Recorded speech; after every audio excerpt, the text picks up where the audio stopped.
We're in a new spot, as you guys can see. We bought a house just now, actually. Yeah. Yeah. Anyways, we just got burgers from Wayne's Burgers. Wayne's Burgers. It's pretty good. I'll put a picture up here.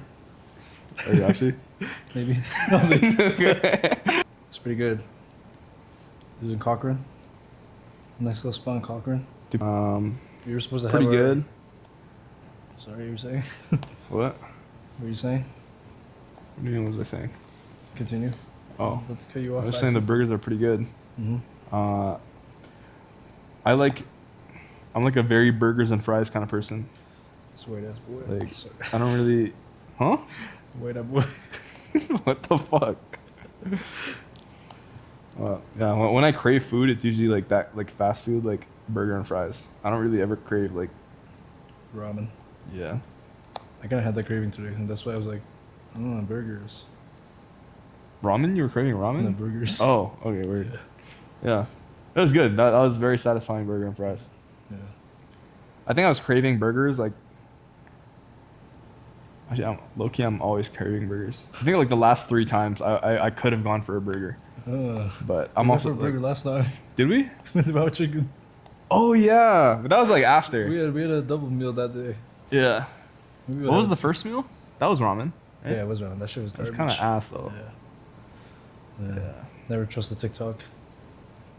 I actually genuinely try to avoid places that I see on TikTok. Mm-hmm. But it's like a double-edged sword because one, yeah, I'm avoiding like the hype garbage places, but then 2, I don't go outside enough to like go anywhere else. So I always get stuck in like, where do I go? I don't know of anywhere else. I only know of the places on TikTok, but I don't want to go to a place because of TikTok.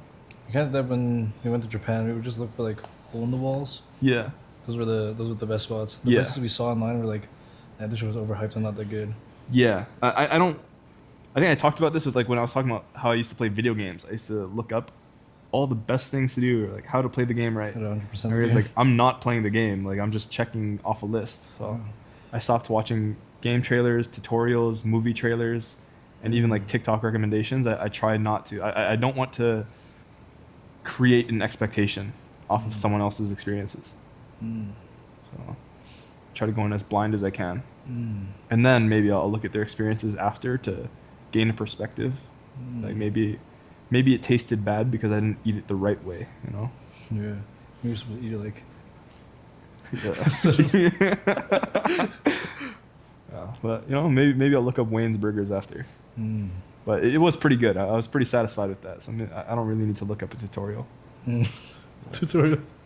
Maybe if I have a bad burger, then I'll look it up. But that was pretty good. How to eat a burger properly. Yeah. The sideways method might be it. Yeah. We gotta take each single ingredient. Like bun, then lettuce, then meat, then bacon. Yeah. All right, should we get into it? Yeah, let's get into it. I've been thinking about my view on friendships lately, and I think there's different levels of friendships that people have. Yeah. Why do you say that? There's like different levels of depth, I feel. How do you mean? Like describe depth in this context. I guess like how well you know somebody, how much you know about them, and how much they know about you. Okay. I have this friend that have been in. I think we just have grown in different directions, and we've known each other for a long time, but it seems like we can't really connect on the same level again. And it kind of feels like you're kind of growing apart, which kind of leads to my question: are most friendships real or just convenient? Because I think back then it could have been could have been real in what our life situations were like. And most of us were living kind of the same life, same school, same no money, same no responsibilities. Yeah, that's one of the extra ones. Mm. Yeah, we were living pretty similar lives, but over time, we grow, and all of our lives go in different ways, and you just don't feel as connected to some of your friends than you used to be. My girlfriend says that the older you get, the more you see how much of an impact your parents had on you. She's like, I don't know your parents, I don't know this guy's parents, but I can see that. I think it's pretty true. Like thinking about my life, like the way that I am, I'm like, you know what? Maybe that did come from my parents. Because you kind of, growing up, you kind of just watched them your entire life. Yeah. But it's like you don't really see that because I think the life that you're living when you're like young and going to like school and stuff, the stuff that your parents kind of impart on you is not applicable for that environment. And it's only kind of once you leave that environment that stuff starts to kind of show, because that's when it actually, like that's where it actually is applicable. I guess follow up onto that topic then, like what kind of things do you think your parents like imparted on you, or I just your like home environment? Doesn't have to be your parents, but. My parents made it. Like my parents aren't like typical strict Asian parents, where they're like, what the fuck, why are you not being a doctor, why are you not being an engineer? Yeah. I kind of just did what I wanted to do. I had I had enough love and support that I could just find something else again, and they'd be like, okay. And if I didn't like that, I'd do it again, and they wouldn't like, shit on me for it, you know? Yeah. I'd be able to find something that I do enjoy. Yeah. Or not hate, I guess. 'Cause, yeah. And I guess you kind of carry that forward, and that's kind of how you are now. My parents are like kind of different from each other. My mom is very follow the rules, do the right thing kind of person, and my dad is like do something, and it'll probably work out, and if not, you can do something else. And like growing up, my mom was kind of like the one who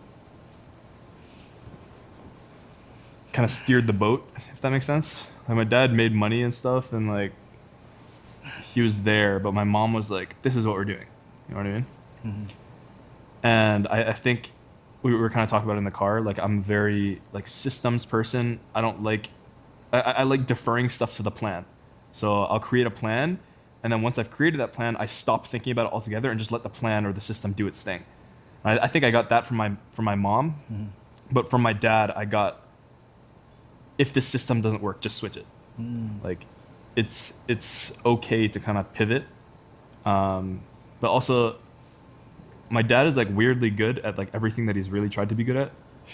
So, I also see that like you can get good at almost anything if you just put the time in. So I think I'm very like systems driven, but also very, I try to be at least not married to one system.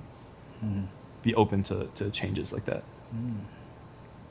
But given that, how like the things that you got for your parents, how do you think that affects your relationships with other people?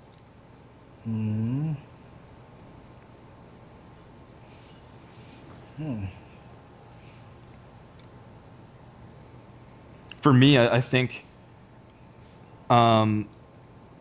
because I grew up in such a systems driven environment and kind of like do this because that's the right thing to do, I subconsciously have like a very black and white view of what is correct and what is wrong, or what is smart and what is not. And we were kind of talking about this as well. I have a hard time empathizing now with people who are doing the wrong thing, because to me it's so black and white in some ways.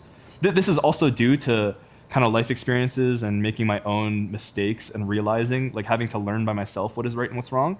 But I have trouble empathizing sometimes with people who are doing the wrong thing, or not empathizing with people who are doing the wrong thing, but I have trouble empathizing with people who can't see that they're doing the wrong thing, because for me it's so clear now. Like, this is not going to get me where I want to go. Doing the wrong thing, I completely empathize with, because I've done that, right? But the part that I don't see through other people now is just realizing that you're doing something wrong. Because I think sometimes people kind of start something, and whether it's sunk cost fallacy or what, they stick with it and they keep doing it because it's just what they do, right? Instead of thinking, oh, maybe this is not right. Maybe I should rethink this plan. You were like, maybe I don't like this. And yeah. And so for me, it's, if I see that I'm doing something wrong, or even if I don't see that I'm doing something wrong, but I'm always open to kind of like criticism and feedback of what I'm doing, because I might be doing it wrong. And I'm someone who wants to do things right and do them well. And so if I'm doing it wrong, I want to know. But I feel like a lot of people aren't like that, where they may be set in their ways, or they've always done something a certain way. And when I enter the picture, sometimes I kind of rain on their parade there. I'm like, yo, you are doing this wrong. I've told you about it, like with my girlfriend. I can't stand watching the way she Googles things. Holy shit, that's insane. Or just stuff like that. I think because I'm a very like systems, algorithms kind of person, when I see people beating around the bush, it irks me really bad. But some people like beating around the bush, you know? Some people like walking and not getting to the destination. But in some ways, I'm very, just do the thing. Like, why are we pretending, or why are we wasting time? I kind of feel that too with how I see things and how I see people not doing things. Like, I'm kind of just a doer. And when I see people complain or like say things like, "Oh, I can't do this. There's no way I can do this." It kind of irks me too. Like you said, like it just doesn't make sense to me. Like, just do it. Yeah, I think that comes from, I guess, a perspective of someone who believes that they have control of their own life. And I think in some ways, a lot of people don't think that they have control of their own life. It's like, I have to do this thing because of X, Y, Z. But at the end of the day, you actually don't have to do anything. I think when you kind of, whether it's the way you grow up or kind of the shit that you kind of do, like for me, COVID was really tough because I was just in my room and I was failing all my classes and I didn't go outside and I hadn't talked to anyone in weeks. And I think that was like the rock bottom for me. Like, that was like, that was it rock bottom? It was pretty low. I was seriously considering changing the direction of my life. I think it's either that or you just yourself. Okay, yeah. Well, I didn't want to say that on camera, but that. Anyways, yeah, that is the change of direction I think I might have been getting at. But the breakthrough I had then was like, oh, I actually don't have to, like, this stuff that's stressing me out doesn't actually matter. Like, all the stuff that I'm doing, I started doing because I wanted to. And now it's stressing me out because I feel like I have to. But again, you don't have to be married to the plan. You can just change. You can just do something else. I remember I went out for a drive one day, and I literally, I didn't have anywhere to go. I was just driving, and maybe I was deficient in sunlight or something, because when I was driving and the sun hit me, bro, all those feelings just went away. And I was like, oh, dude, life is not that bad. I genuinely had to go outside. And you're touched by it kind of saved me, bro. Like the sun, like that drive saved me. I went back home, locked back in, or not really locked back in, but I had a new perspective. I was not as stressed anymore. Yeah. But I was rotting for sure. Okay. Yeah. Anyways, what were we? That was a tangent. I don't know what we were talking about. You're talking about so far out of it. Fuck. What were we talking about? Relationship with parents. Yeah, relationship with parents and how that kind of affects your relationships with people. Yeah, like I said, I do have empathy for people who are struggling. I don't have empathy for people who won't stop struggling. You know what I mean? I think at a certain point, there's a choice whether you want to change. I think once you can recognize that there are other options, then yes, it is a choice. Because some people don't even see the other options, and like it genuinely isn't a choice for them. But once you can see it, and you can see that they are within grasp, if you just don't reach, that is on you. Okay, but back to your question though. You said, are most friendships real or just convenient? Define real and then define convenient. Real being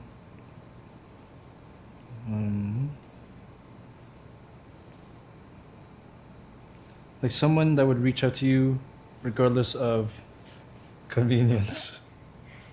Because I think back in high school and stuff, and like just school and get general, it's so easy to just, you want to grab food after? Hey, you wanna study? You wanna blah blah blah.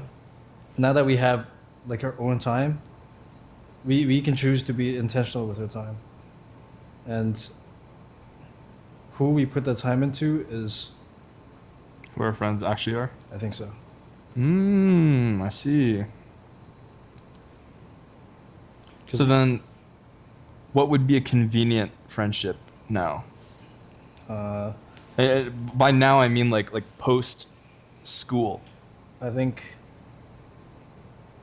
stuff that you do, like let's say you go to the gym and you just have friends there, and they're really like. And you're friends because you're both at the gym at the same time. And unless you break that. Like the environment barrier. Yeah. Once you like ask them out or like, yeah, something like that. I think that's when they become more of a real friend instead of just a friend out of convenience. That's interesting. Can someone be both? Actually, I guess not, because once you break that barrier, then they are. Yeah. Well, actually, what if you break the barrier and then you never do it again? Then I guess that's kind of like regressing, right? Yeah. Maybe it's like a.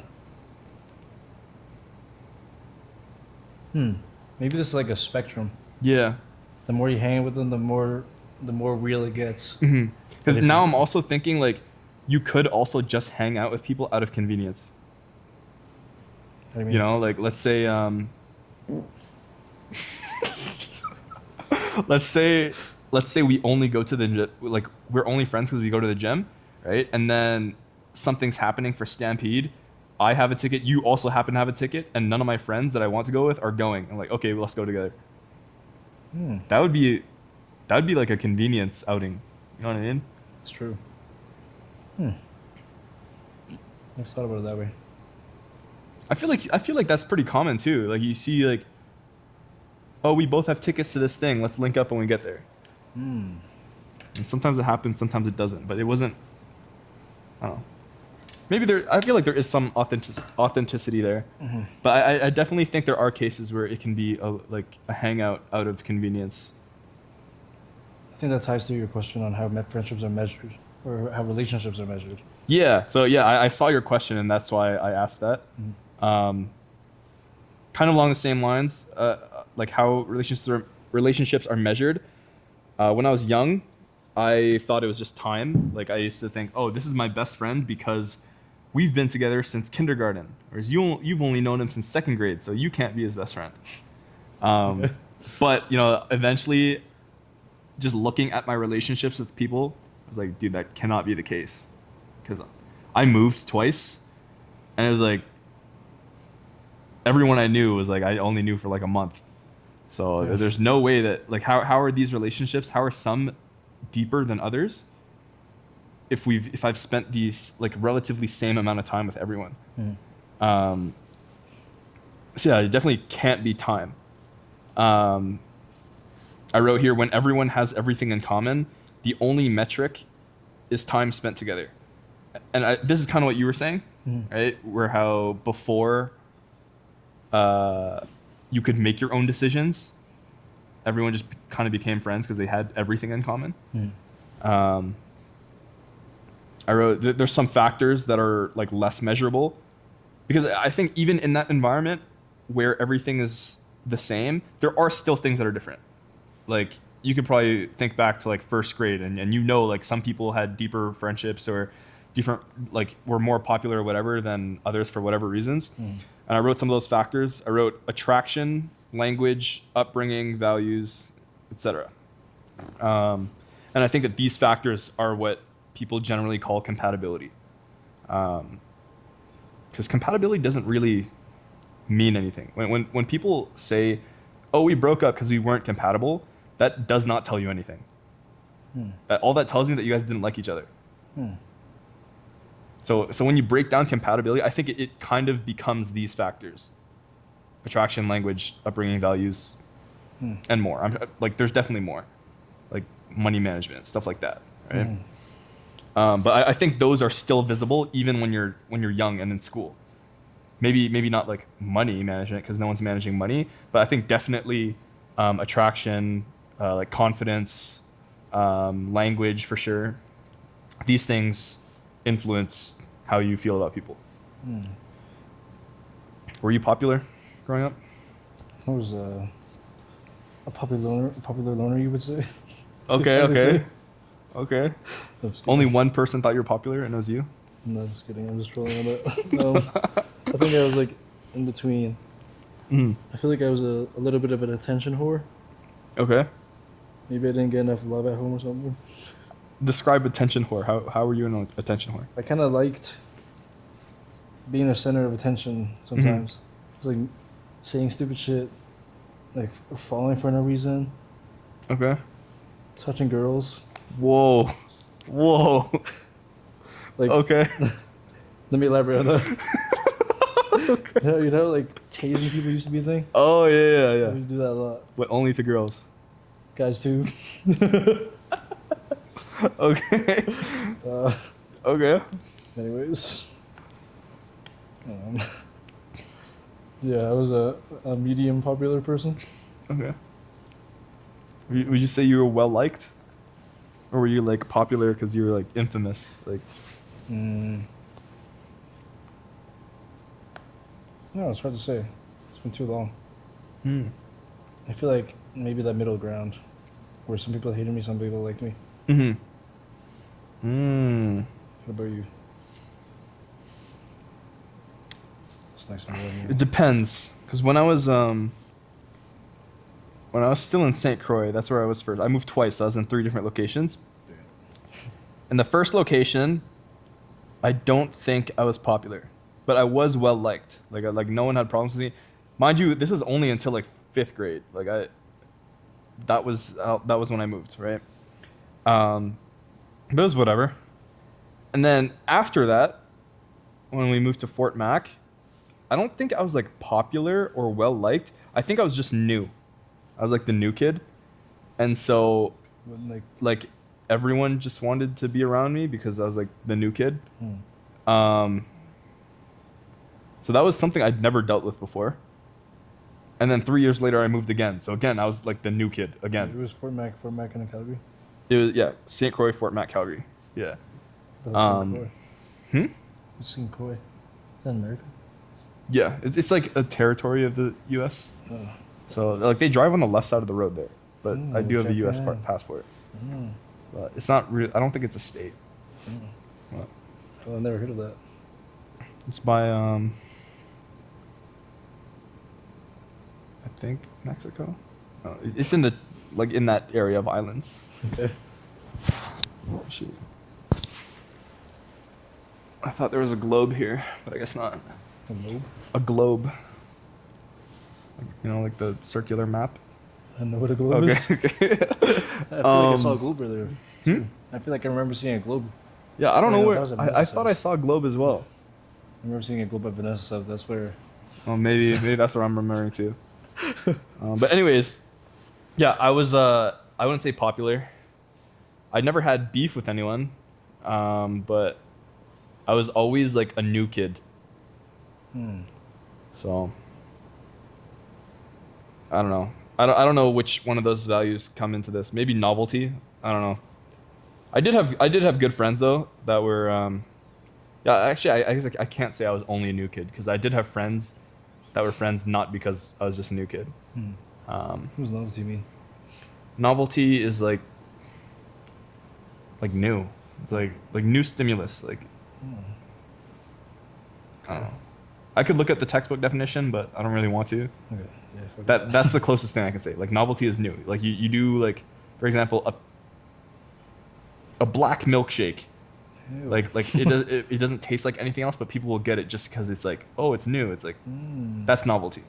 Oh. Right? Like Dubai chocolate. yes, exactly. It's like it's just chocolate with pistachios. I'm Yeah. sure that's existed before. Yeah. But now because it's you like- call it Dubai and you like Mhm.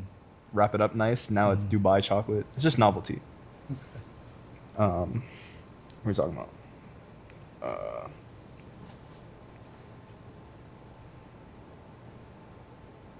Oh yeah. Kind of how we came up as kids.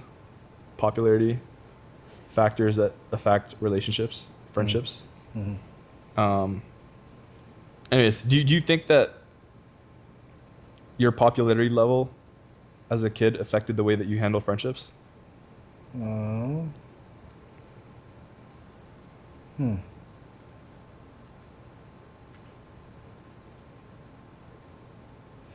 Hmm.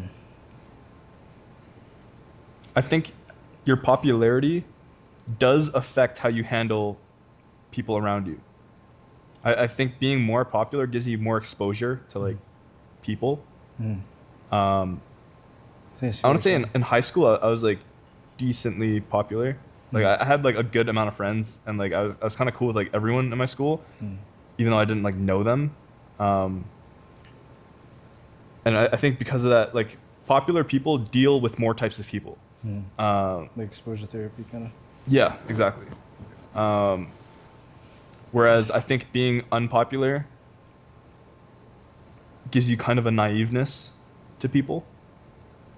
And I think that's usually why you see like actually, oh, now that I think about it, being unpopular gives you low exposure to people, which gives you less knowledge about how to handle relationships. And then I think it kind of compounds on itself. So you kind of get into this spiral of not being able to make friends, and then because you can't make friends, you become someone who still can't make friends, and then you get like really radicalized worldviews. Okay. I don't think this is a new thought. I think this is like well studied, but Yeah. I just derived it again. Okay. I was gonna add something, but I forgot where I was gonna insert myself. Oh, Fuck. No brain power today. let's see what else is written here. What does But what does compatibility look like in real life? I think it looks like being comfortable around people. I think it looks like not being inhibited to be yourself. You know, like you don't hold anything back. I think it looks like passion and it looks like flow. Like this is what we were saying when we were at Wayne's. How I don't think when I'm hanging out with like say you or like my good friends. I don't think. I just do. But I think incompatibility is the opposite. Like I'm thinking, I'm like kind of hesitating. Yeah. I don't know. What do you think? I feel the same, just because I'm contrasting you with.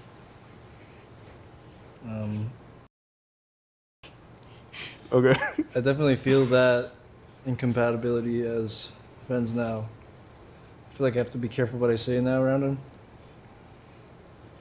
I think, but that's just because we've grown differently, and through my lived experiences and his lived experiences, I think we just started seeing things differently. And sometimes I can say something, but he won't see it that way. Mm-hmm. Sometimes he can see something, but I won't see it that way. Do you think that's the mark of compatibility? Like being able to see things the same way? The reason I ask is because like my friend Garrett, like You guys don't see. he sees things like pretty differently than me in some ways. Like on some things we don't see eye to eye at all. But he's like my best friend. Like like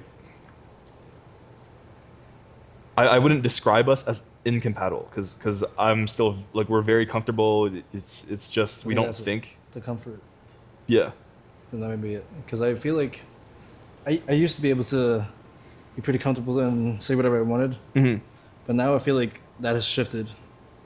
Mm-hmm. I can't really express myself as freely as I used to be able to. Mm-hmm. Because I have to watch out what I say or it might hurt his feelings. Mm-hmm. A follow-up question: if what defines compatibility is comfort, can you build comfort? Because I feel like sometimes it's just there. Yeah. Like, And then sometimes it's like not. a vibe you get. Yeah. That's why I feel like lately when I've been hanging out with him, I get sort of drained. You know? I thought about that in like a really gay way for a second. Sorry. I know what you mean. Okay, yeah. Yeah. I don't know if I'm going to leave this in the video, but... Oh yeah, whatever. But yeah, that's like... Ever since I've had these new, like, realizations, like, new sense of self-awareness, Mm-hmm. I've been really looking at all the relationships I have in my life and what adds value and what doesn't add value. Mm-hmm. Like, what brings me...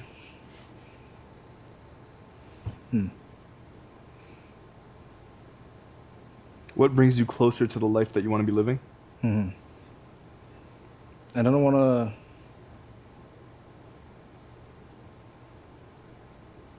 I don't want to, like, continue hanging with somebody that just doesn't make me feel like... I don't know how to describe this. It's like... No. I hang out with someone who doesn't contribute or doesn't make you want to be better. Wait, Doesn't if you match where you want to be. If you say it like that, then aren't friendships like kind of transactional? Yeah, that was gonna be my next question. My next question, now that we're talking about this, is if you only hang out with people who make you or make you want to be better, isn't that also kind of shallow? Mm-hmm. Like that's like imagine dating someone for their money. It's kind of the same thing, right? But you're just dating them for their climbing power, essentially. I don't know. I think I just rather have friends that don't make me feel shitty when I'm hanging with them.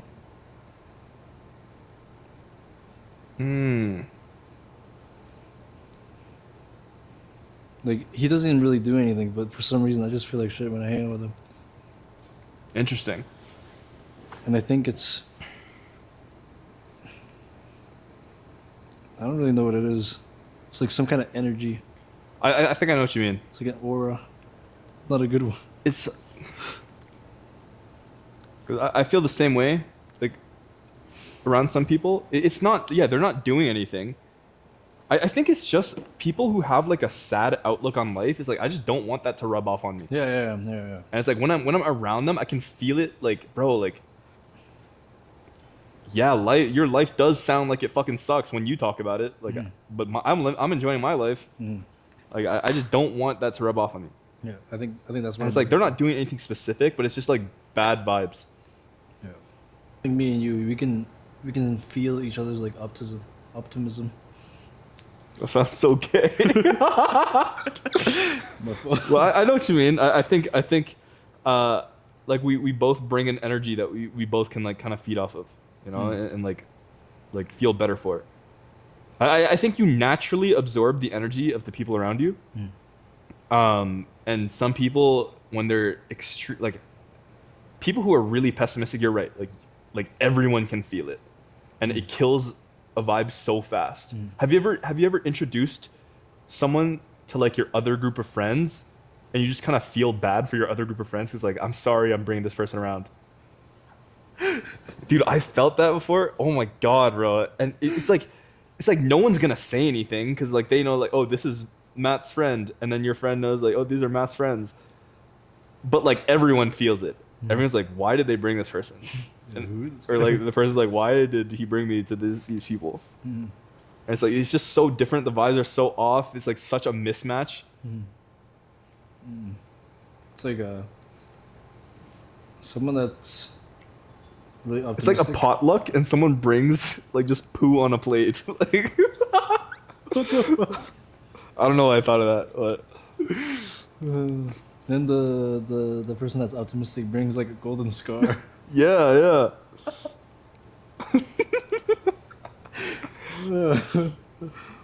But yeah, I think optimistic people just like kind of radiate, you know, like they can walk into a room and you can kind of tell. Yeah. I don't know if you think the same, but I think on the extremes, yeah. Like people who are really optimistic and like good energy, you can tell. People who are really downer, you can tell. Most people don't really make any mark. You know, they're kind of somewhere in between. until you like talk to them. Yeah. Then you kind of get to a better gauge. But This milkshake's doing something to my stomach. really? Yep, I've been farting so much. Oh. All right, let me know if I need to turn the water on. Like I heard. Let's see. Oh, wait, I think I had a perspective on your question. Sure.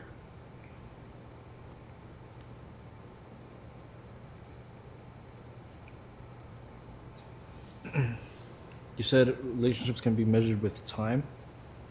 I said. Sorry, go ahead.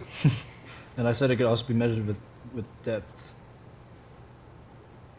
And what is that? Like, what is depth?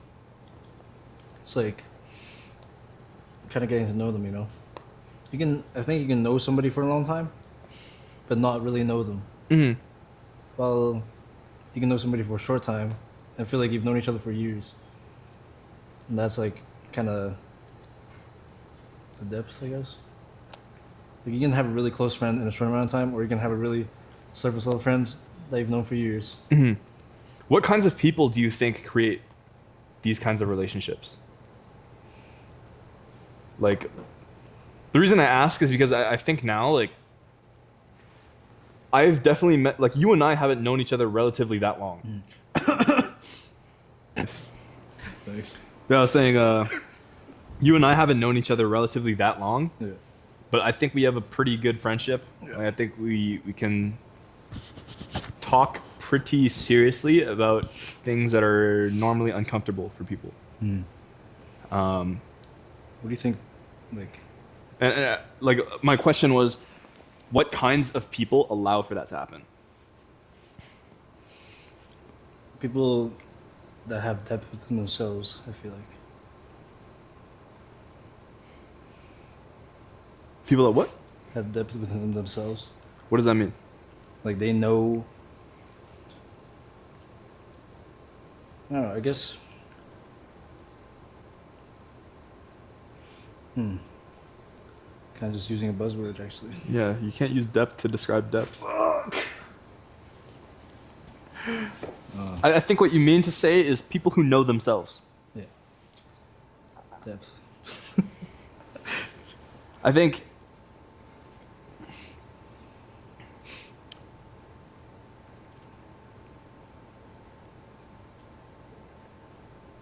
people tend to not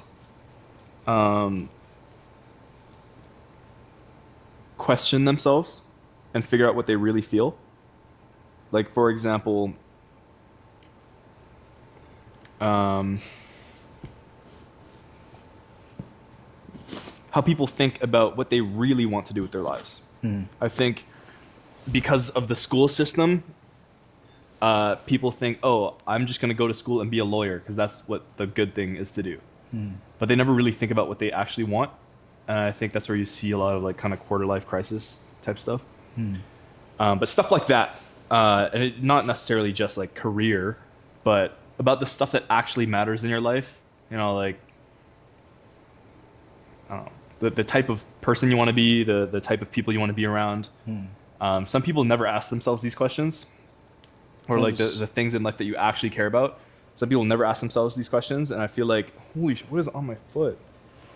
I feel like I think they just live other people's lives instead of living their own, kind of. what do you mean other people's? Like, they don't know what they want, so they take the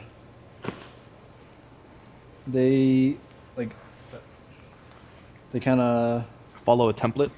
yeah, like, let's say your parents say go to school, become a doctor, but you haven't like really thought of what you really wanted, so you kind of just follow that Mm-hmm. because that's what's seen as good, Mm-hmm. or like Or by following that path, you never have to put in the effort of having to kind of think and build something for yourself. and it's like it's comfort, I guess. It's like you Comfort with yourself. yeah, I think it's scary to question yourself sometimes. And so I guess when it comes to applying that to relationships with people, would you say that people who are able to achieve a deep relationship quickly are able to do that because they already know their answers for themselves? So when interacting with another person, there is no uncomfortability there. They can just answer the question, or it doesn't have to be a question, but like they can answer each other's. I'm gonna use the word again. Answer each other's like depth, Yeah. like without hesitation. Mm-hmm. You know, because I think if, for example, if you go up to like a second grader and ask, "What do you want to do before you die?" they would probably start crying. You know what I mean? Yeah. Yeah. And I think that still happens to adults, right? It's just in more nuanced ways, I feel like. Mm. But I think if you've thought about it for yourself and you're like, I don't want to say ready, but you already have that answer for yourself, then you're no longer intimidated you're not put off by it, you know? Now that I'm talking about this, I do remember this one conversation I had when I was in high school. No, it was like the start of university. And I was asking this person like these kind of questions, and they were just like, I don't want to talk about this anymore. Really? Yeah. Like, they're just like, I don't want to talk about this anymore. It's making me feel weird. I was like, huh? Okay. I feel like I've definitely been like that before too. Yeah. Like on the receiving end of that. I think that was when I was more naive and never really questioned my life. Really? You've told people like, I don't want to talk about this anymore? I think I've It was very weird for me because I was like, oh, did I say something wrong? I don't know, I feel like I think the question was like, what do you think happens to you like after you die or something? We were talking about something like that. I was like, I don't want to answer it. I was like, oh fuck, my bad. I don't think I ever answered like that. I would probably just go like, I don't know, and then just start this conversation. I see. Or be like, I don't know, never really thought about it. That's it. This person was homeschooled, so maybe they didn't know how to Scared him. do that. Yeah. Yeah, I think about that sometimes. I'm like, what did I do? Well, I guess this kind of answers that.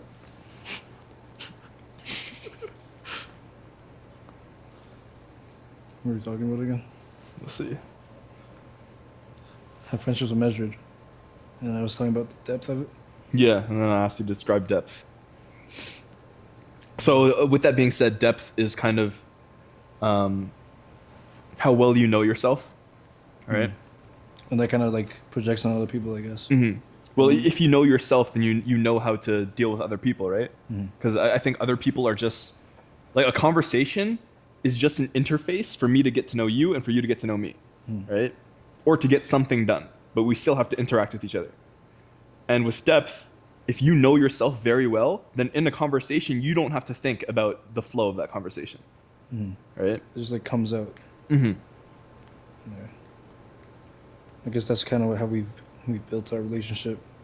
It's more like we just say these things without really thinking about it. Mm-hmm. I think, or like when you're younger, it's easy to do that because all the answers are already laid out for you. You know, like which school I'm gonna go to, this one because that's where my parents are putting me. What am I gonna eat for lunch? This one because that's what they're serving at the cafeteria. What am I gonna do after school, go to swim practice because that's what my parents put me in.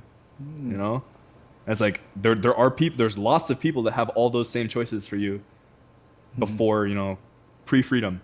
You know, Pre-freedom. Okay. Okay.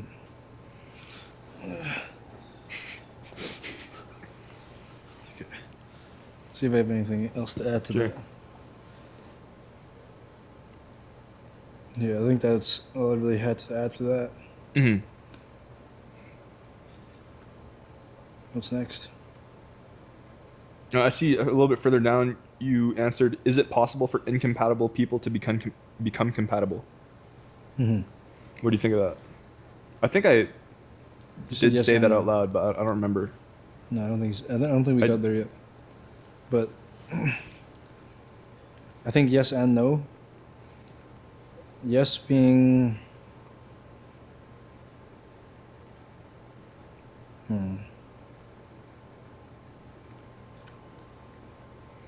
I also think yes and no, Mm-hmm. but it's not really yes and no. It's just yes, but often you see no. I think incompatible people can become compatible if you break down the incompatibility as fast as possible. You're talking about like relationship, like partner wise, or Just friends? just in general. Like, I mean, it could be a relationship, but also it could just be friends. I think it works the same both ways.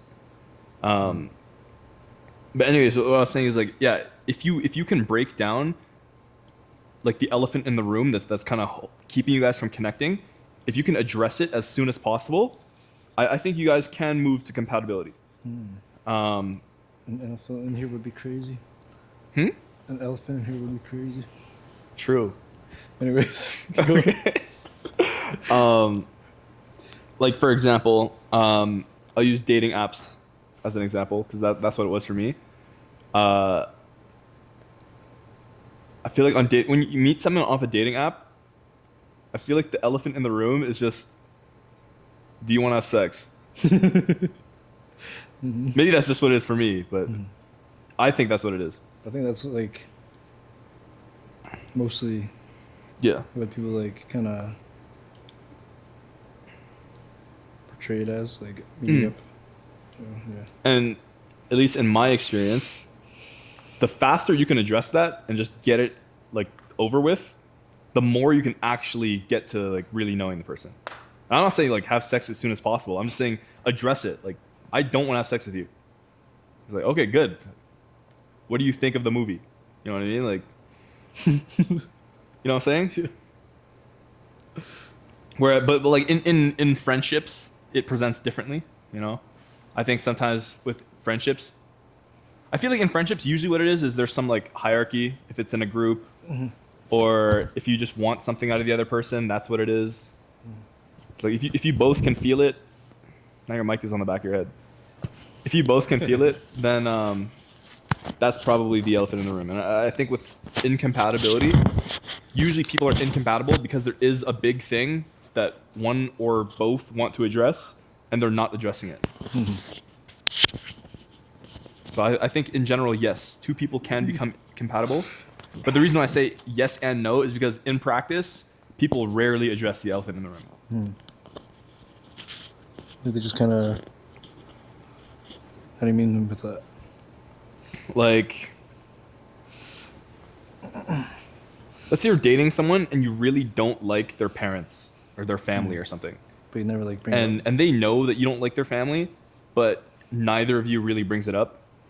And then like I feel like that just leads to like someone getting distant, and then they never really want to talk about why, and they're like, oh, incompatibility.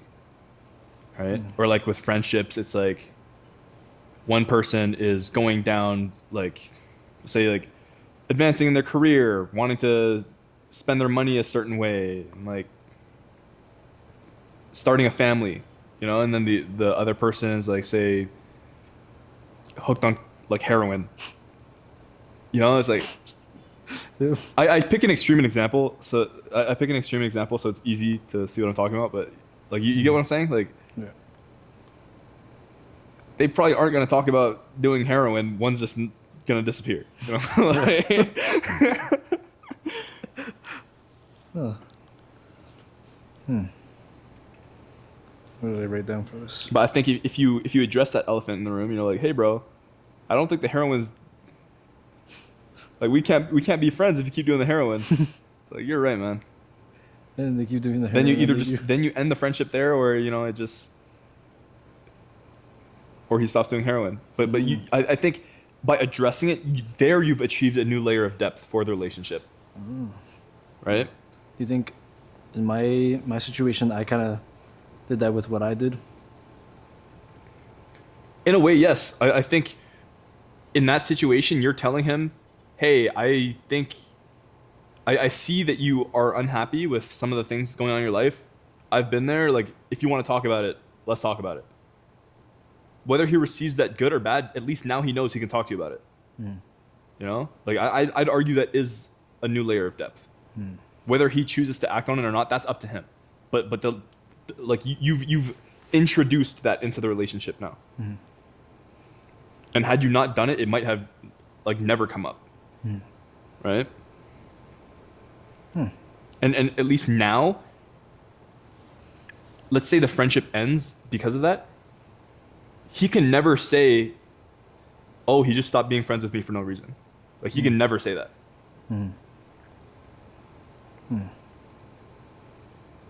In relationships, it's like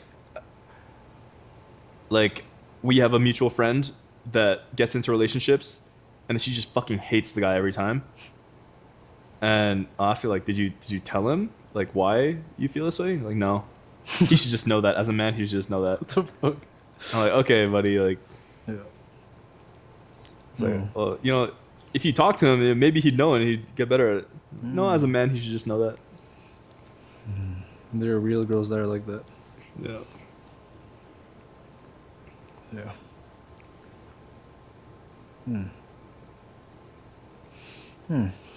Let's see. Next. I think I had something for that. Yeah.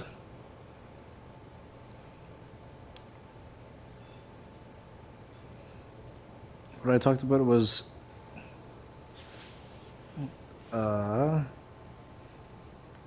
yes, being you would have to compromise, and if it's something like surface level, like how you communicate, or like habits, that kind of stuff, then you can become compatible. But if it's things like to your core, and like values, life direction, is less likely because it's like who the person is to their core. Like in I'm seeing here. It's interesting because I wrote this like a few days ago, and now that I'm talking about it, I'm saying different stuff. I wrote here, is it possible for incompatible people to become compatible? If yes, then someone is compromising on their values? And is that compromise just an expression of their values? my phone go. And who are you if you compromise? So I think when I was writing this, I was talking more Relationship. about like things deep to your core.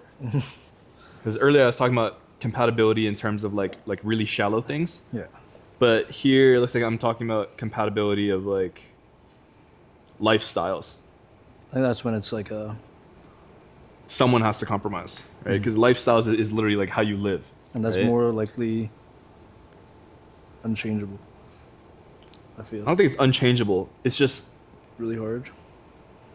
It's rare. changing one thing like it cascades into a lot, right? Like you change your sleep schedule, that changes a lot about your life, right? You change what's another thing like that? I don't know, you change your job, that changes a lot about your life. Right? Like these are big things. And if two people are incompatible in that way, in like the big lifestyle things, can they become compatible, right? And I said here, like, I just said job, but that's not really what I'm trying to get at here. I'm talking more about like, how do you spend money? How do you have fun? How are you when you're alone? How are you in front of people, right? How are you with your family? Like that kind of thing. Incompatibilities there would be like mismatches And if you like, let's say you have two people that are incompatible that become compatible, what does that look like? And if they are making that big of a change, are they still the same person?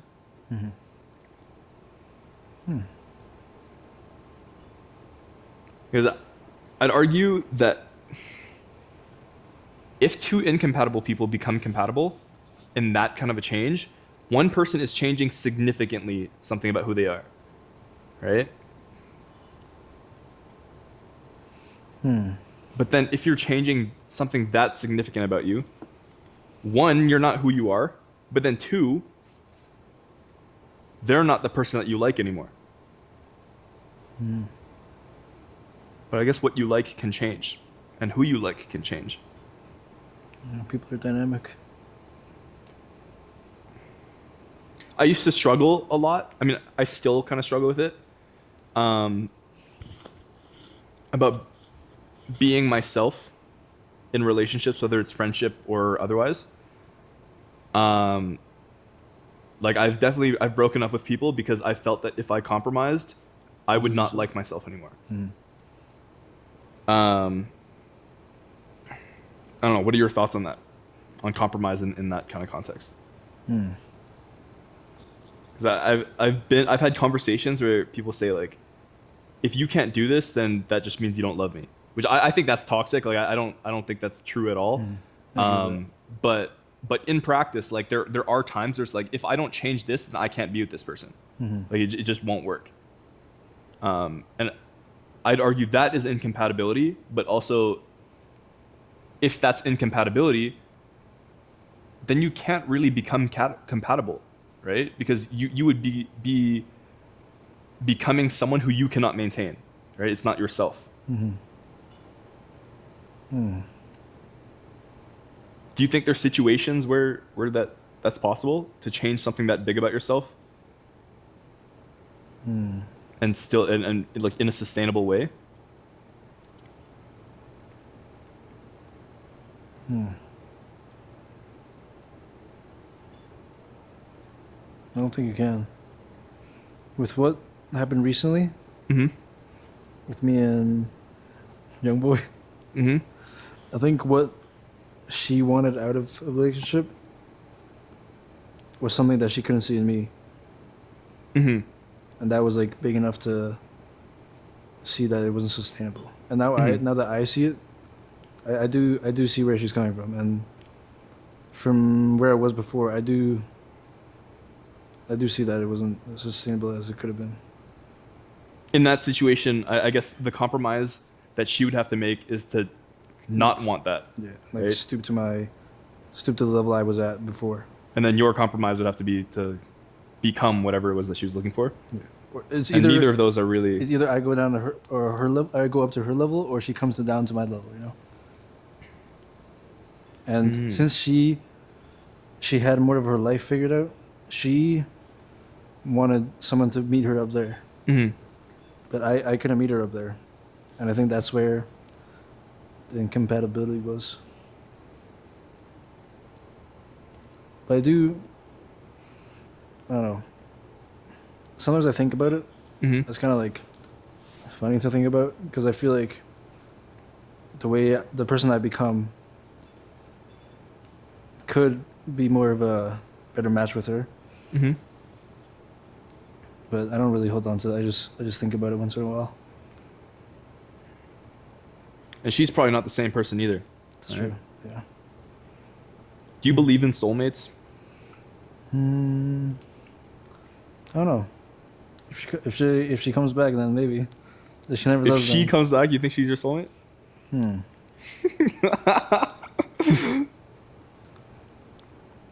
How would you describe a soulmate? Just someone that will find you no matter what? I think most people describe a soulmate as the person that is made for you. Like your soulmate will have nothing wrong with them is how most people would describe them. Like they would accommodate to you, or they wouldn't have to accommodate because you guys would just agree on everything. I don't think so. Yeah, me neither. I feel like you have to find the soulmate within somebody. If that makes sense. I think most people most people define soulmates as someone who is just perfect for you. I don't think that really exists. Like Hmm. statistically, it's impossible, in my opinion. Like, dude, there's no way someone wants to do this and this and this and this. But then also, if they did want to do everything I wanted to do and we never fought about anything, I would probably get really bored really fast. Yeah. You know, like it just wouldn't be interesting to me, Hmm. that person, right? It's like It would just be me. yeah, it's like dating yourself. Yeah. There's nothing like really to explore, like learn. Hmm. I think the beauty in having a relationship is seeing like a different perspective. And if you're just dating yourself, then it's like, oh, you like that? Oh, me too. Oh, okay. With that being said, like there's no soulmates. What do you think makes a good relationship partner right now? Because I feel like this can change with how like life goes. You know. Hmm.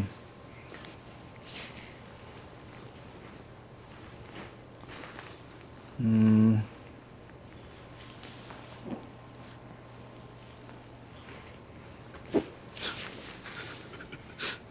What? Okay. Nice. I'm comfy, man. Hmm.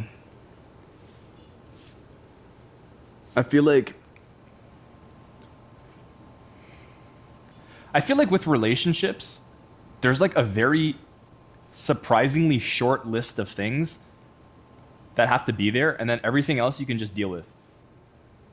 Like, I think you just have to be attracted to them.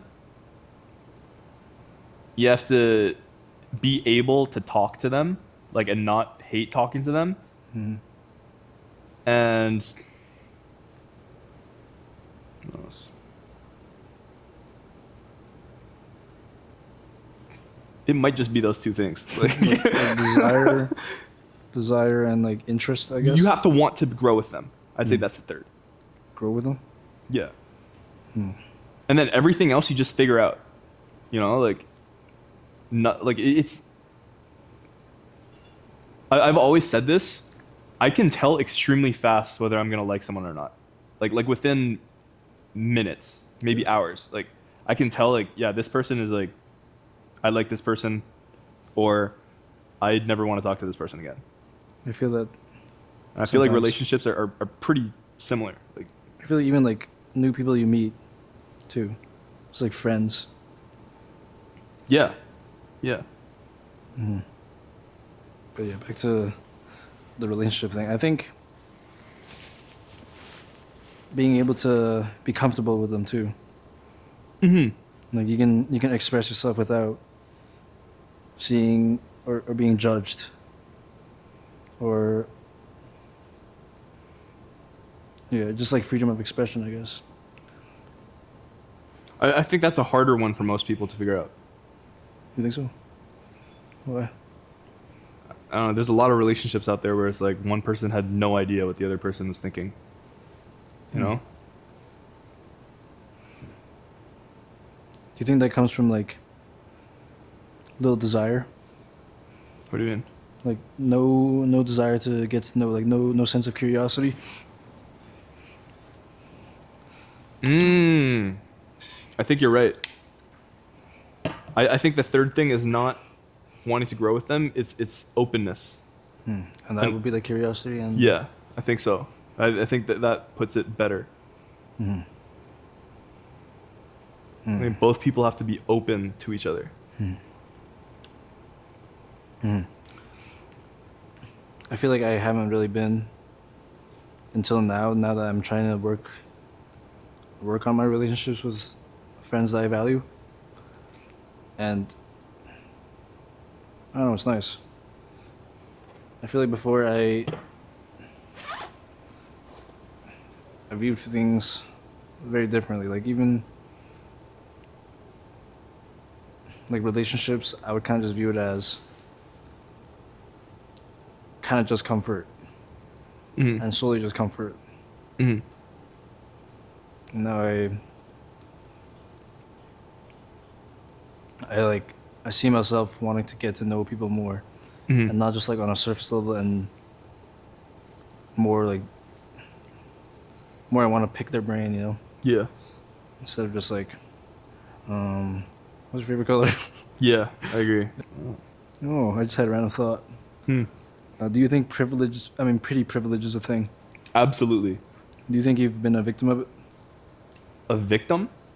Like, has that ever happened to you? Or I'm too pretty or I'm too ugly or like Like, has anything happened oh, because of have your I looks? witnessed it Yeah. personally? Yes. Really? Yeah. But I think okay, pretty privilege. I think people like to boil it down to like pure looks, but I'm very much a believer that no one's really ugly, and that your appearance is boosted by the entire experience of you. So, Like let's how you say carry on an yourself? objective scale, you could be a 5, but your charisma is great. That boosts you to like a 9. You know what I mean?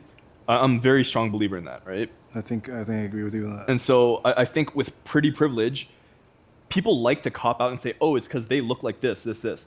But then those people are also way more charismatic. They're way more like genuine, right? And it's kind of a summation of all of those factors at once, and people boil it down to just pretty privilege. But yes, I've experienced that.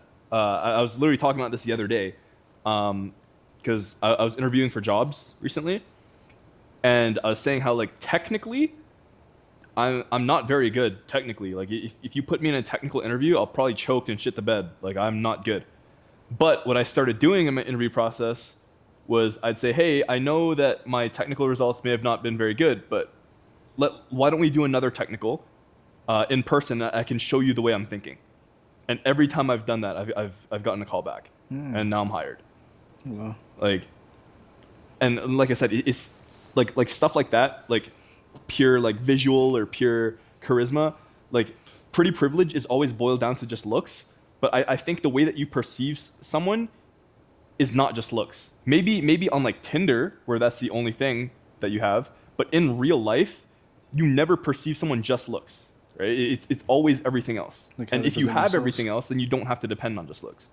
Right? Yeah. But yeah, I say anyone who's been on a dating app has experienced pretty privilege boiled down to that much. But then anyone who's been in real life and actually tried at anything has experienced that it's actually not real as long as you have more than just a picture. Like, I don't know. What do you think? I think the people that say that he can do this because he looks very good are the type of people that don't have either the looks or the charisma. Yeah, I think saying stuff like that, like, oh, they can only do this because blah, blah, blah, that is very characteristic of someone who does not want to try. Like the people who say that because it allows them to defer the responsibility of putting in the effort, of doing the reps, of getting better, you know? But also, like, when it comes to pretty privilege, that should not be a controversial thing. Obviously, prettier people get what they want. They're prettier. Like that's not even like a... I don't think that should be a debate. Like, even take away everything I just said, yes, it's a thing. I don't know why people are mad about it. Just, like, you can do things to make yourself look better. But people who like, argue about this stuff, most of them don't try. They're You know just what the I ones that complain and don't do anything about it. Yeah. This kind of looks like corn. Well, it does kind of look like corn. Yeah. Whoa, this feels kind of cool. Sorry, I got distracted.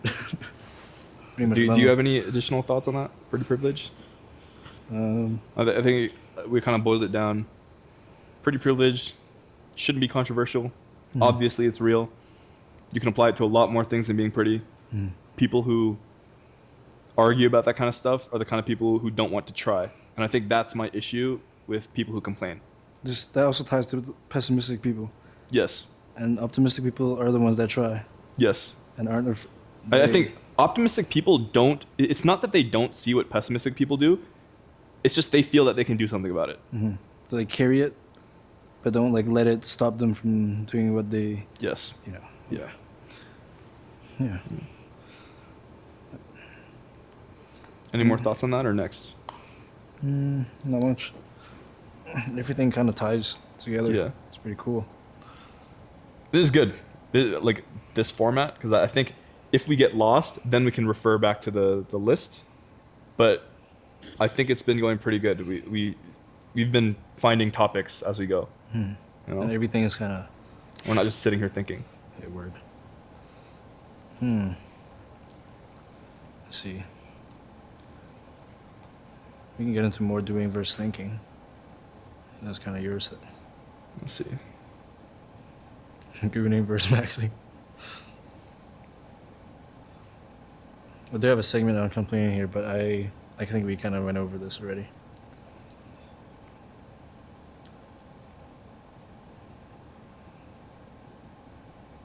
Yeah, you want to do doing versus thinking? Sure. I can start. Okay, so I was like thinking about this more, the doing versus thinking thing, this week because, like with everything going on, you know, like new work, new schedule. As you know, I do track my habits. Like, I was tracking like 4 different habits. And with the new schedule, some of those things weren't kind of falling into my schedule very nice. And some would say, oh, if you really wanted to do them, then you would do them. But it's not really... Here's the revelation I came to. Tracking these habits, the goal of tracking these habits was not to complete the habits. The goal of tracking these habits was to better my life, right? And it was at a time where, in order to better my life in the ways that I wanted to do it, these habits were like the minimum thing I could do to move towards that. But now that my life kind of structure has significantly changed, those minimum steps I can take are pretty different now, right? So I used to track stretching. I used to track how much I was studying. Mind you, I wasn't in school. I was just studying because I had time to study. And then I used to track like coding, like how much coding I was doing. And again, I wasn't employed. But now that I'm employed, I mean, stretching I can still do, and I still try to do, but it was more so stretching because I'm not doing anything and I'd just be at my desk all day and I'd get really stiff. But now that I have a commute, it's like I'm not really doing that anymore. I'll stretch when I need it, but it's not something I have to go out of my way to do. Coding, literally my job. Studying, also kind of literally my job. I'm new to the job. And so the reason I wrote this, it sounds pretty simple, but the reason I wrote this is because, again, sometimes I have trouble switching the plan. Like sometimes I get too married to the plan. And I was kind of struggling with whether I should I should back up. This didn't all come to me this week. I'd been thinking about it for like a long time because like some of these habits I haven't hit in like weeks in a row. I was like, why am I even tracking this? Like, obviously I don't care. Well, like, why is it here? And every time that happens, I just try and be as honest with myself as I can be about what I actually want out of life. Mm-hmm. And now that my life has changed a lot, I can pretty objectively look and see that some of these things were just there as cope to say that I'd done them, right? And they weren't actually getting me closer to what I wanted to do. They were just there so I could say that I was taking steps towards what I wanted to do. Like a kind of a false sense of productivity? Yes. That's perfect. What was I saying? Oh, I was talking about habits. Anyways, long story short, all those things that I was tracking were kind of not really, like they were just, a lot of them were just things that I was doing to say that I was doing something when in reality they did not move me closer to my goals, right? And so my new kind of framework, Habit gooning. My new framework for habits is this. When thinking about your goals, you need to pick one thing that is the minimum thing you can do to move towards that goal. And literally this one thing takes priority above everything else. And the reason why I say one thing, like I'm sure there are people out there that can be like freaks and do like 5 things at once. I personally, I don't think, I can't do that. This framework is for me.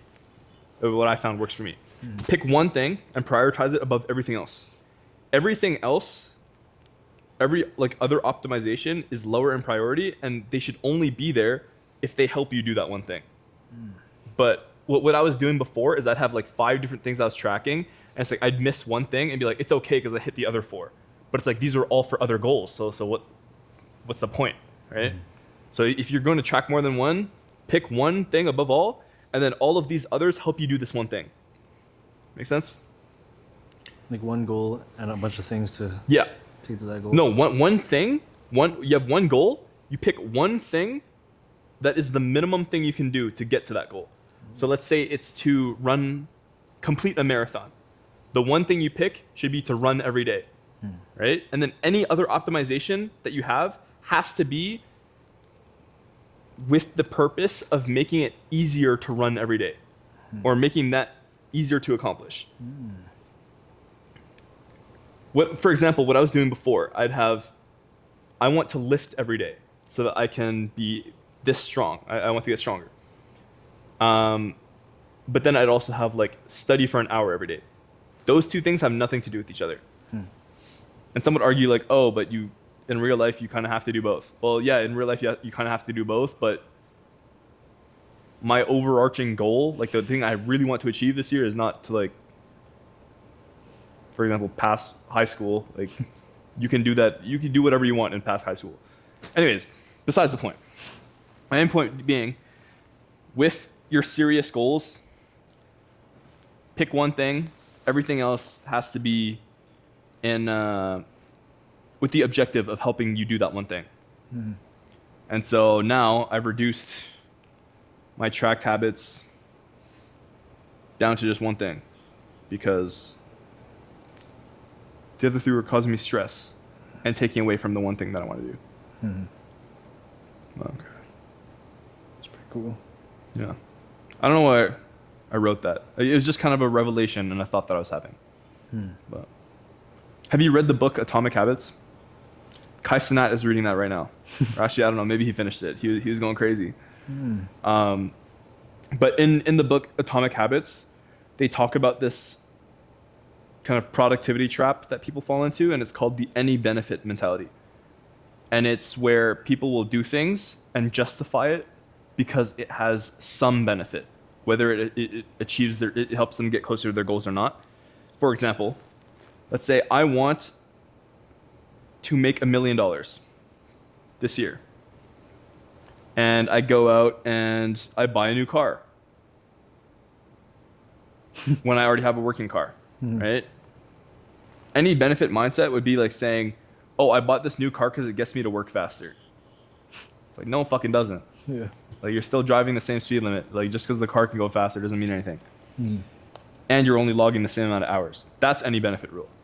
And so I'm sure you can think about like times or like things in life where you see people like do something dumb and they justify it with something equally as dumb, but it's like technically a benefit if isolated.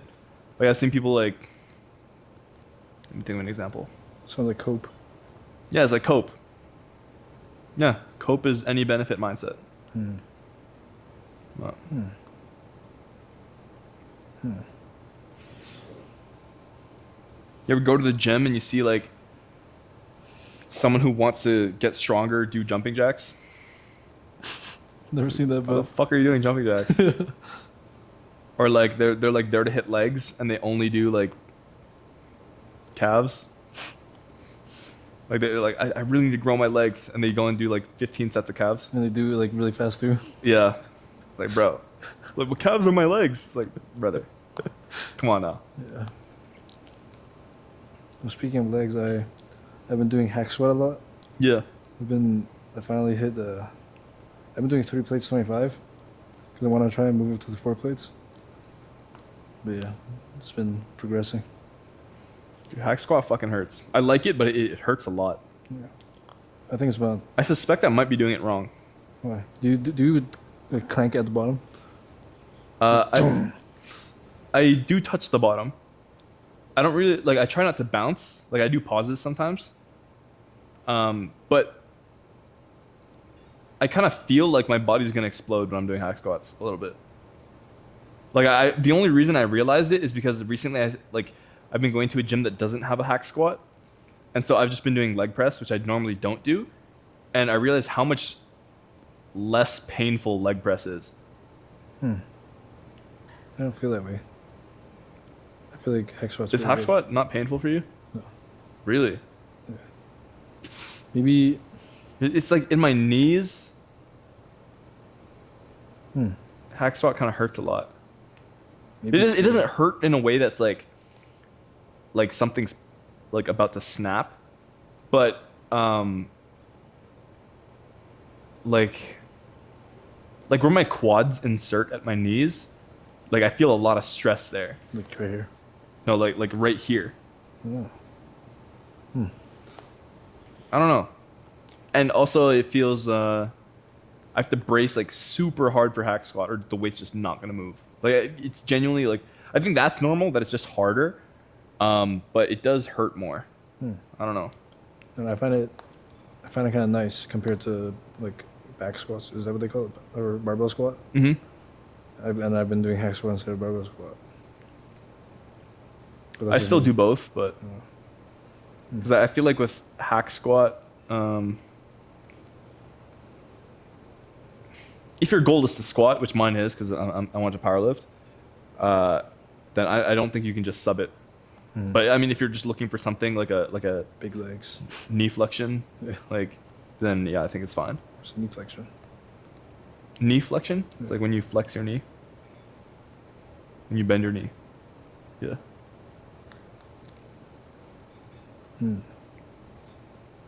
How's the gym been for you lately? It's been good. I've been getting my days in. Yeah. I've been pretty consistent. Yeah. I feel like I've been progressing a lot. I don't know why. Yeah. I have been consistent. My sleep is good. My food is good. And that's probably really why. it, bro. Like Yeah. consistency is like the biggest thing. Like you could go to the gym and do jumping jacks, but if you're consistent with it, bro. Yeah. Actually, maybe that's a bad example because Be I don't think jumping jacked. anything would happen. Yeah, jumping jacked. What? Yeah, you could be consistent with a bad program and still make progress. But I don't know. It's so weird. I feel like my progression. I mean, yeah, my progress has like skyrocketed since. Like these past few months, like low-key skyrocketed. Mm-hmm. But maybe it's because I've been taking it more seriously. And I've been sleeping more, eating more. Probably.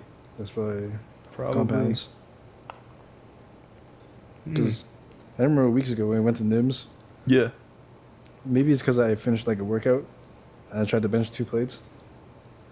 And I can do that for like 6. And that's like crazy to me in like 3 months. Pretty good, man. That's pretty Yeah. good. Yeah. I don't know how. Like in such a short Consistency, amount man. of time. Consistency. Yeah, I guess. You've been lifting at Creekside still? Yeah. Nice. I haven't been there in a while. Yeah. Because work schedule. I was supposed to go to the Realm today. D1 Flaker. Dude, you know what's crazy? Like the Realm, it's a cool gym. And like I keep saying I'm gonna go every Saturday, and I think the only reason I keep saying I'm gonna go every Saturday is because I paid $180 for the fucking punch pass. And it's like, bro, I have to use it. I paid $180, but it's like, dude, it's so fucking far. Like I woke up at 12-ish today, and I got home. I was at Angelica's. Got home, and just sat down. I was like, I'm not going to that shit. Fuck that shit, bro. Damn. I was thinking about going to a different gym today, but like because we're filming today, I was like, you know, just chill out. I'll combine it tomorrow. So today's a pretty like light day for me. Today is not even it's not. So my split is push pull legs, lower body, full body. 5 days a week. Yeah. And so today was supposed to be my lower body day, which is literally just squat deadlift. That's all it is. And it's not even, it's pause deadlifts and high bar squats. So it's like variation.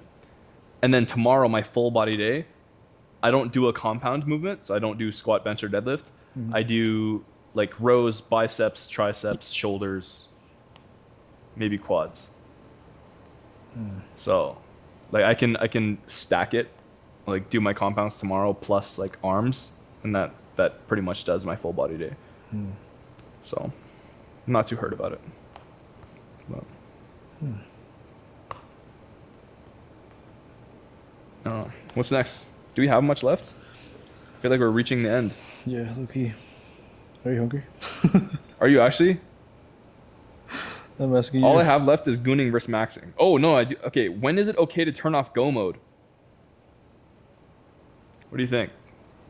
What would you consider go mode, like acceleration? So for me, go mode, and the reason this comes up again, I was applying to jobs and shit. I was like trying to get a bunch of shit done. Even the gym, like I was trying not to miss a single day. Trying to sleep, not miss a single day. And now that things are kind of starting to work out for me, I'm easing up a little bit on that stuff because it kind of hurts to push it that hard. And it got me thinking, like, okay, I got here. Probably, I don't think I was pushing for nothing. I do think that my input did have to do something with my output, or my output had to do with my input. And I'm thinking now, is it okay for me to ease up on the gas? Or am I not serious because I'm easing up on the gas now? I guess my point of contention is like, now that things are working out, is it okay for me to chill out a little bit? Or does that mean that I'm not actually as serious? You get what I'm saying? I'm somewhat like I said, I'm someone who's like pretty systems driven, and so I've been doing this thing for so long, and now that I don't need to do it anymore, I guess I'm having guilt that I'm like chilling.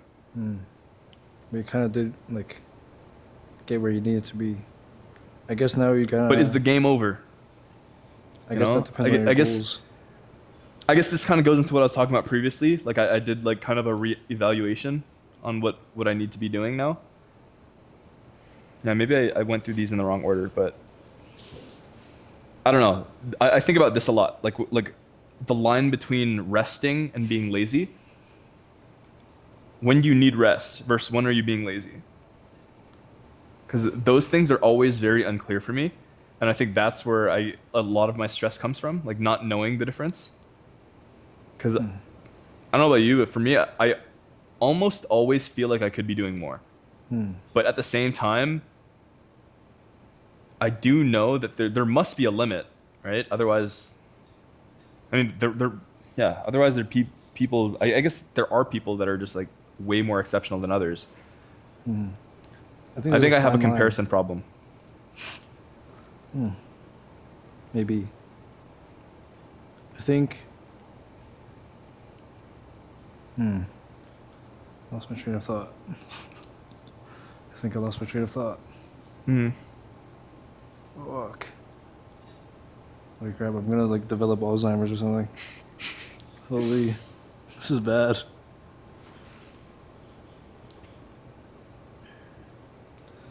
I don't know, you describing go mode, I don't really like. You don't really have a go mode? Yeah, I kind of just do it. And that's just like how my life is. I think it's because I've been working for so long. And for you, this is a kind of like a new thing for you. But I just do, and it's just like a slow progression. I don't really have like a end goal in mind. I'm just doing it and seeing what happens. Yeah. Would you say it's because, and this is just coming to me now that we're talking about it, I think for me, go mode was me like trying to get to a point where I could chill. But you're already at that point, so you don't have to turn it on, right? Like, you know, food is going to be on the table, bills are going to be paid. Whereas I was like, bro, I don't even know that, so I need to fucking grind so I can get there. Now that you have that, I think you can still. I can redirect my energy, I guess. Like a different kind of go mode, I guess. Yeah. Like, it's not really survival mode. It's more like creative mode. Yeah. Oh. I just thought about that just now, like right now. Oh, live new thought formed. Or That something. was y'all witnessed that live light bulb moment. for real. I'm gonna write that down and I'll think about it more for next. What insecurities hold you back? And I don't think insecurities hold me back. I think it's more of a relationship with your insecurities. Mm-hmm. Same with like insecurities with, I mean, relationship with your fears. These things can either make or break you, you know? Mm-hmm. You can either sit with them, you can either befriend them or make it your enemy. Yeah. Like take it as a challenge or take it as a, what's a good way to put it? Roadblock. That doesn't roll off the tongue very nicely. Yeah. Life is Roblox.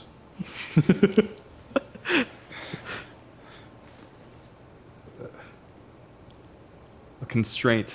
Strength. Constraint or a challenge. Yeah, I agree. I think it is very much how you view these kind of things in your life.